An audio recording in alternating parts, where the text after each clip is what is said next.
Sa wakas, mararanasan na rin daw ng basketball fans sa Pilipinas ang Linsanity. Dito kasi daraos ang pre-season game ng Houston Rockets at Indiana Pacers kung saan naglalaro ang Asian American na si Jeremy Lin. May report si JP Soriano.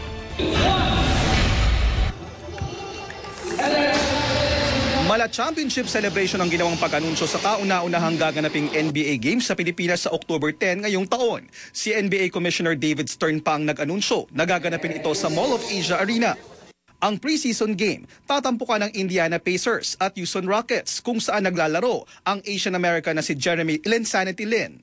Filipino basketball fans are among the most passionate in the world, and we thank you for welcoming us. Ang NBA preseason games ay ginaganap rin sa iba't ibang panig ng mundo. Ilang taon na rin itong dumarayo sa China at itong nakaraang taon naman ay sa Taiwan.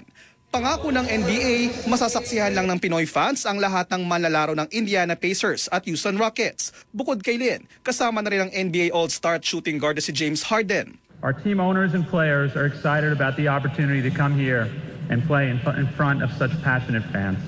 Magandang pagkakataon daw ito para ipakita natin sa buong mundo ang ganda ng Pilipinas. Hindi rin naman daw mabibigo ang fans sa magiging presyo ng tickets. Yeah, the tickets will be priced affordably. I would advise that our fans follow us on NBA.com, on our Twitter feed, and also on Facebook so that they'll be the first to know.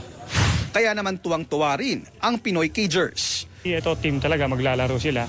Makikita namin yung talagang yung tunay, hindi yung sa TV, di ba? Iba, minsan kasi malaki yung diferensya nung sa TV at saka yung actual mismo.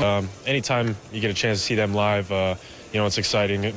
Mawi-witness ng mga Pinoy yung a high level, competition, yung mga different skill set. It's going to be exciting for all the Filipinas dahil bihirang-bihira na magkaroon dito ng mga talagang teams na pupunta dito para maglaro.